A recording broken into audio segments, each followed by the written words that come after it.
Durante toda a campanha do Milei e por obviedade econômica, a inflação tende e continuará subindo na Argentina por um tempo. Isso ele deixou muito claro durante a campanha e depois de sua vitória. Mas mesmo nesse contexto de uma expectativa de inflação maior por todos os eventos ocorridos nas últimas décadas, Milei tem conseguido estabilizar o balanço do Banco Central da República Argentina, ao mesmo tempo que consegue baixar a taxa de juros em um contexto, como eu falei, de inflação maior e o mais importante, mantendo um câmbio entre o peso e o dólar estável. Como ele tem conseguido fazer isso? É isso que a gente vai entender nesse momento, em que é um passo mais importante para a dolarização da economia argentina, um dos pilares indiscutíveis durante a campanha de Milei e mesmo depois de sua vitória. Pois bem, desde sempre, o objetivo principal para estabilizar a economia e trazer ela novamente para um contexto de importância internacional, com pessoas, investidores dispostos a financiar a economia argentina, um dos grandes objetivos sempre foi limpar o balanço do Banco Central da República Argentina.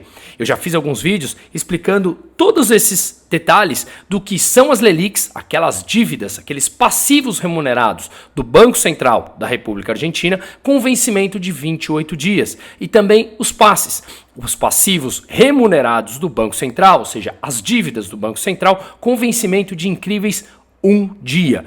Quanto maior o risco, menor o prazo que o investidor está disposto a emprestar o dinheiro e ainda há uma taxa muito mais alta, que na Argentina estava em 133% ao ano. Portanto, eu fiz aqui já alguns vídeos explicando o que são as LELIQs e os passes, o funcionamento deles e também as medidas anunciadas nessa semana, não apenas o decreto de urgência, mas também depois as 30 medidas anunciadas para liberalização da economia. E tudo indica que ele vem tendo sucesso para conseguir essa limpeza desses passivos remunerados, dessas dívidas impagáveis do Banco Central, que estavam remunerando 133% de juros ao ano, portanto, a cada ano a dívida mais que dobrava, e eles, como não tinham financiadores, investidores dispostos a emprestar dinheiro por conta do alto risco, eles imprimiam dinheiro, injetavam dinheiro na economia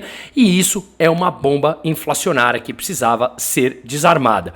Então, voltando aqui com mais um passo importante que eles vêm tomando depois dos outros vídeos que eu já expliquei e que estão disponíveis aqui no meu canal. Mas antes, eu queria deixar aqui um recado importante, quem puder, não apenas compartilhar esse vídeo, se inscrever no canal, porque isso ajuda com que o YouTube distribua esse conteúdo importante e o único meio de nos livrarmos das amarras de burocratas não tem jeito, é pela educação. Inclusive, por conta disso, eu deixo o convite para que todos acessem aqui o QR Code, o link está no descritivo do vídeo da minha comunidade, Liberdade Sem Fronteiras, onde lá a gente consegue debater semanalmente com conteúdos exclusivos aos membros e também encontros mensais ao vivo, encontros presenciais trimestrais e pessoas de relevância do mercado que vão lá falar para os membros exclusivos. Portanto, faço esse convite porque lá é um ambiente onde, além de gerar relacionamento entre as partes, podemos debater sem a censura que vem acontecendo no Brasil. Como eu tenho subido muito mais conteúdo, hoje, inclusive que eu estou gravando quarta-feira, eu subi um curso de educação financeira que já está disponível aos membros na plataforma. Como isso tem sido frequente, o aumento do conteúdo disponíveis para os membros, a partir de 1º de janeiro, a gente vai subir o preço. Hoje está em R$19,90 ao mês, passará para R$29,90, menos de R$1 ao dia, para a gente ter um acesso à educação financeira, as consequências econômicas de tudo que a gente está vivendo, como nos protegermos disso, ouvirmos pessoas importantes e também gerarmos relacionamento entre as partes envolvidas. Então, junte-se a nós, porque realmente é um incentivo para criarmos comunidades em que nós possamos debater de forma livre nesse momento que a gente está e buscar educação não apenas pelos vieses tradicionais das mídias convencionais. Portanto, deixo o meu convite aqui, vai ser um prazer tê-lo conosco. Até dia 1º de janeiro, o preço ainda está de R$19,90 ao mês. Pois bem, vamos voltando aqui. Quais eram os caminhos para o Banco Central da República Argentina diminuir os seus passivos? Ou seja, como ele conseguiria pagar essas dívidas sem imprimir dinheiro, que é uma bomba inflacionária?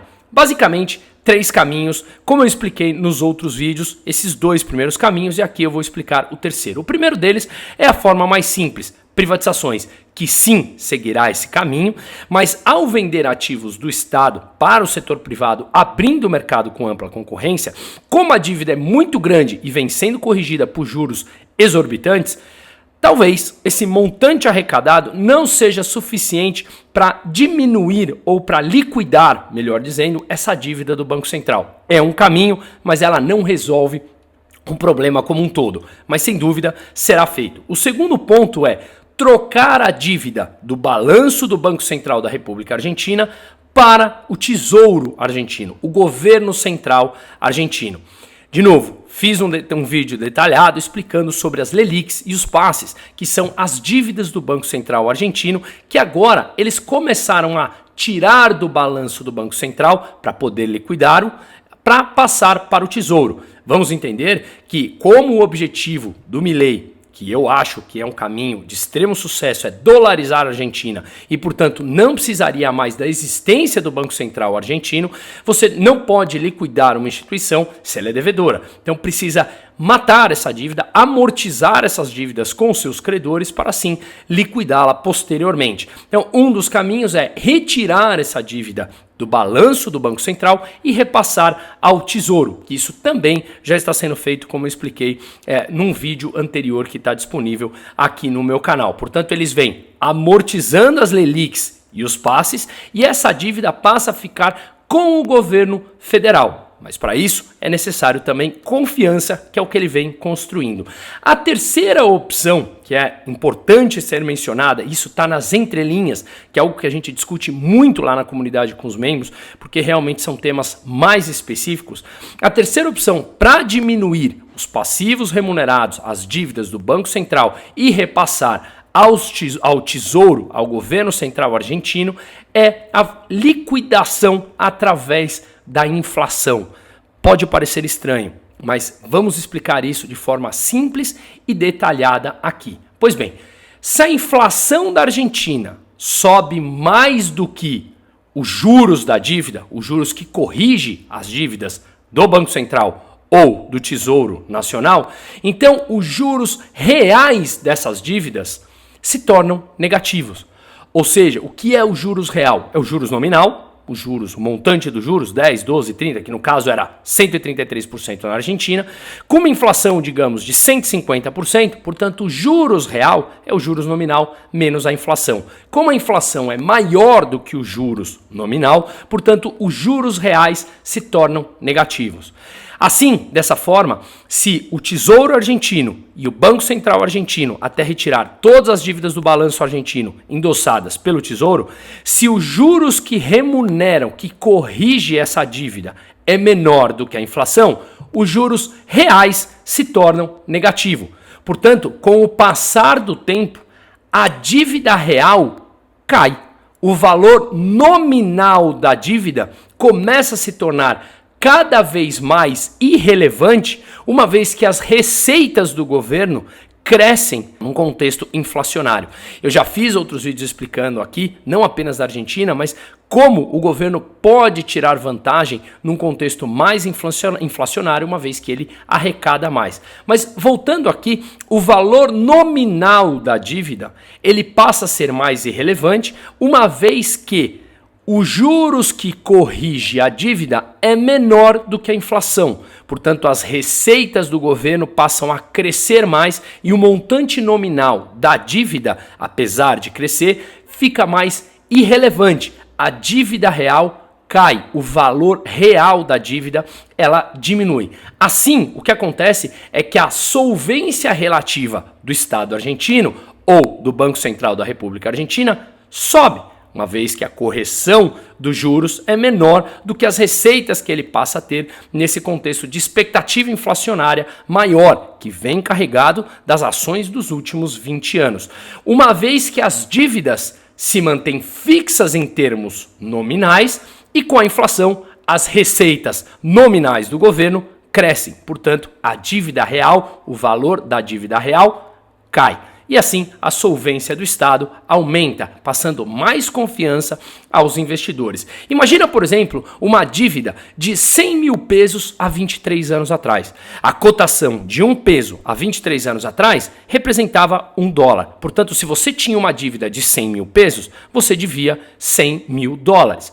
Hoje, onde um peso vale $1 valem 1.000 pesos, se você tem essa mesma dívida de 100 mil pesos, isso representa $100. Veja como o valor nominal da dívida passa a ser irrelevante, uma vez que o juros real está negativo. Os juros que remunera a dívida é menor do que a inflação. Essa terceira opção, o Milei também está fazendo na Argentina, depois de trocar a dívida do balanço do Banco Central para o Tesouro Nacional e, mesmo assim, num contexto inflacionário, ele vem conseguindo manter a estabilidade do valor da moeda, do peso para o dólar, de forma constante nos últimos dias, mesmo depois de todas essas ações nesse contexto inflacionário. Ou seja, a confiança que o Milei tem passado para o mercado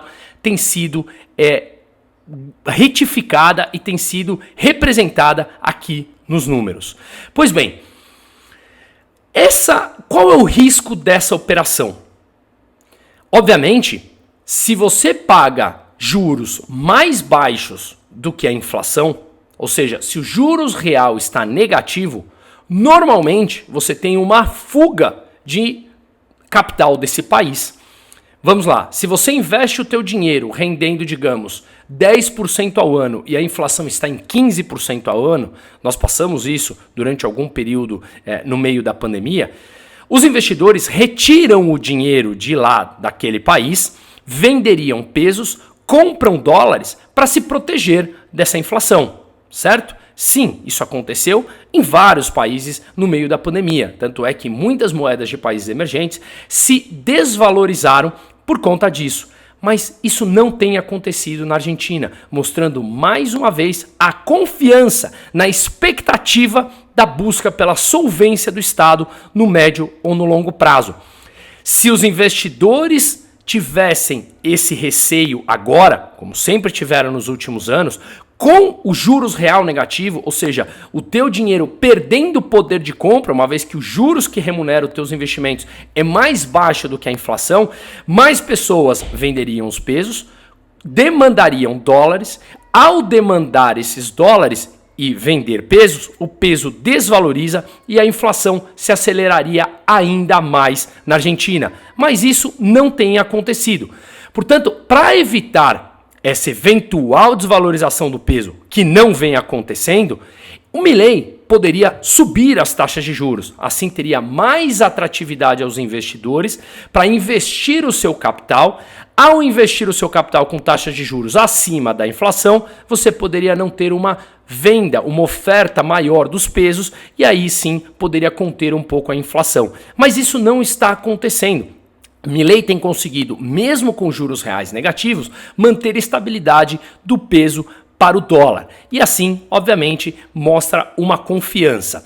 Vamos entender que se você paga juros mais baixos aos credores, eles buscariam esse dólar. Se o Milei tivesse que subir a taxa de juros, essa correção da dívida a um juros mais alto também complicaria a solvência do Estado, uma vez que a dívida dele seria corrigida por um juros mais alto. E o que vem acontecendo é que ele vem reduzindo a taxa de juros e mesmo assim mantendo a estabilidade da moeda. Conforme a gente consegue ver aqui nesse gráfico, a gente está vendo hoje, nesse momento e nos últimos dias, a menor brecha, o menor spread entre o dólar oficial e o dólar blue.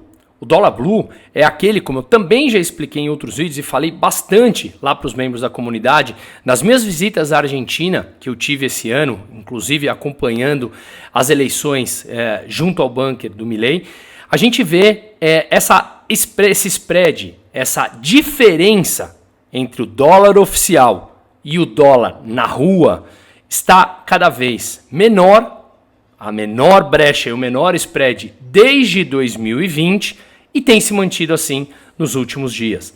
Vamos lembrar que o governo argentino, em uma das medidas que eu expliquei aqui nos meus vídeos anteriores, desvalorizou o câmbio oficial, que estava $1 por volta de 400 pesos, agora está $1 por volta de 800 pesos, e o câmbio verdadeiro, como eu chamo, o câmbio paralelo, que é o que realmente as pessoas na rua pagam, acreditam, atribuem valor ao peso, que é $1, 1.000 pesos, está, como eu falei, estável e não se desvalorizou mais na rua, mesmo o governo argentino tendo desvalorizado o câmbio oficial, que é aquele usado para importações e exportações, e obviamente é um câmbio subsidiado que em breve deixará de existir. Portanto, isso mostra uma confiança que os investidores e o mercado têm atribuído às políticas impostas ou colocadas pelo governo do Milei.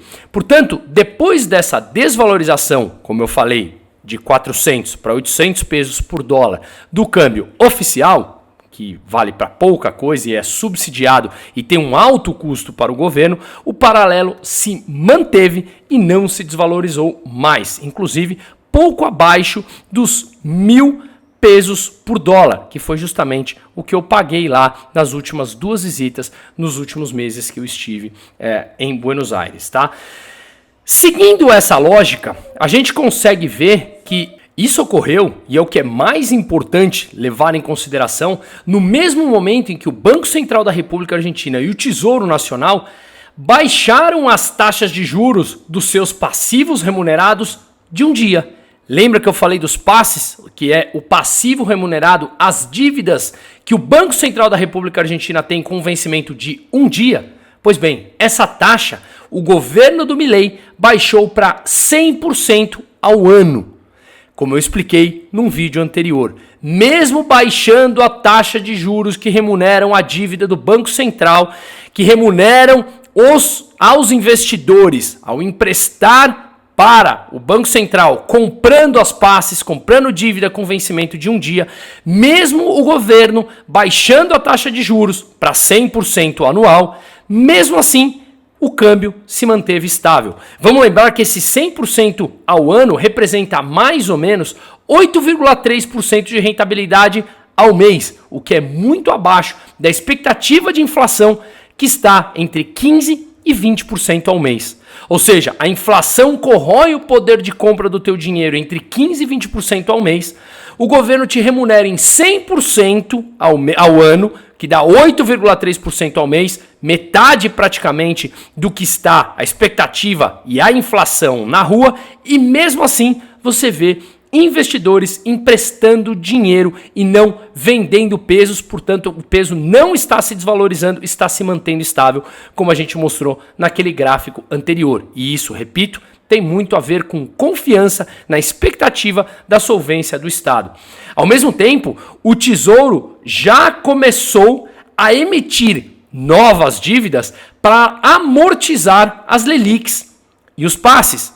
As Lelics, os passivos remunerados do Banco Central, de 28 dias. O Tesouro Nacional começa a emitir dívida, capta dinheiro nessa emissão de dívida, amortiza as dívidas que estão no balanço do Banco Central da República Argentina, retirando as dívidas do Banco Central e passando para o Tesouro Nacional. E o mais importante, como eu expliquei num vídeo anterior, nas medidas anunciadas, é que essa emissão de títulos através do governo central, do Tesouro Nacional e não mais do Banco Central, a expectativa é que eles teriam que remunerar aos investidores para ter atratividade no seu título por volta de 180% ao ano. E o que aconteceu foi mais surpreendente ainda. Vamos lembrar que esse 180% ao ano dá mais ou menos 15% ao mês, que é justamente a expectativa de inflação. Então, o governo estava com receio, obviamente, de remunerar, emitir uma dívida remunerando abaixo da inflação, e você teria, obviamente, uma fuga de pesos, uma demanda por dólar, e o peso se desvalorizaria mais e a inflação aceleraria ainda mais. Mas não foi o que aconteceu. O governo central, o Tesouro, conseguiu emitir uma dívida, colocar no mercado, como é dito no jargão do mercado financeiro, colocou essa dívida no mercado e a expectativa era que eles tivessem que pagar 180% ao ano, como eu falei, e pasmem, eles emitiram 2 bilhões de dólares referentes ao dólar em peso, em letras do Tesouro, com vencimento a 28 dias, assim como as LELIQs, só que agora no balanço do Banco Central, e eles pagaram juros mensais de 8,66, o que representa 104% ao ano. A expectativa deles era que eles teriam que remunerar 180% ao ano, e remuneraram 104% ao ano e captaram 2 bilhões de dólares para amortizar as LELIQs, tirando as dívidas do Banco Central e passando para o Tesouro Nacional, a uma taxa bem mais baixa do que eles estavam prevendo. Isso, repito, é confiança na expectativa de um trabalho.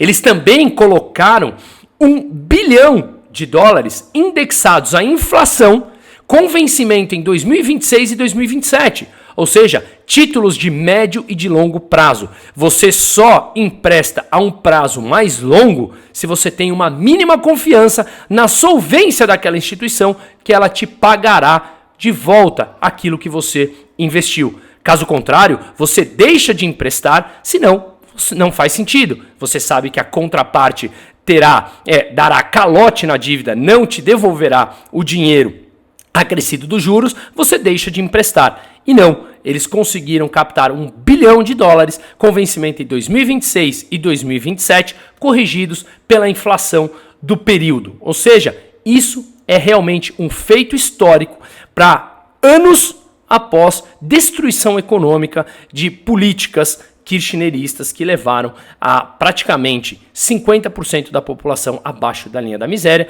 e uma inflação de 150% ao ano. Vamos lembrar que esses títulos emitidos pelo Tesouro Nacional, eles substituem as LELIQs, que estavam no balanço do Banco Central, e que antes o Banco Central remunerava 133% ao ano. E eles conseguiram captar agora pagando 104% ao ano. Ou seja, eles não apenas não encareceram a dívida, como baixaram significativamente o custo dessa dívida, de 133% para 104% ao ano, retirando do balanço do Banco Central e colocando no Tesouro Nacional a uma taxa muito mais baixa. Detalhe, hein? Em um contexto onde a inflação tende a acelerar ainda mais do que uns meses atrás, então os juros nominais caíram de 133 para 104, como eu falei, no mesmo momento em que a expectativa de inflação sobe e, portanto, os juros reais estão cada vez mais negativos. E nesse momento cresce a solvência do Estado argentino e ele tem conseguido, repito, manter a estabilidade do valor da moeda, o que é um feito extremamente impressionante e interessante de se analisar. Com juros reais negativos, vamos lembrar isso aqui, sempre você tem uma fuga da moeda local em busca de uma moeda mais forte, o dólar lá no caso, e portanto a aceleração da inflação seria algo inevitável, mas isso não tem acontecido. Por quê? Basicamente, 2 motivos. Tem a liquidez que os argentinos necessitam, portanto eles não podem trocar de peso para dólar porque eles precisam para os seus gastos correntes do dia a dia. E tem o segundo motivo mais importante, que é a confiança que os investidores locais e de fora começam a depositar numa solvência do Estado argentino, principalmente ao emitir títulos com vencimento em 2026 e 2027, e também naqueles de 28 dias com uma taxa significativamente mais baixa. Lembra daqueles títulos de 1 bilhão para 2026 e 2027 indexados à inflação? A gente consegue ver aqui no detalhe que esses 2 vencimentos, 2026 e 2027, foi colocado e num montante importante para o mercado como um todo. Em suma, o governo tem sido capaz de estabilizar o balanço do Banco Central, transferindo essa dívida para o Tesouro, ao mesmo tempo que consegue baixar os juros nominais da dívida, apesar da expectativa de inflação mais alta nos próximos meses, sem depreciar o valor do peso frente ao dólar. Se perseverar nesse caminho com êxito, dolarizará a economia e finalizará a sua altíssima inflação, que é uma herança maldita do kirchnerismo.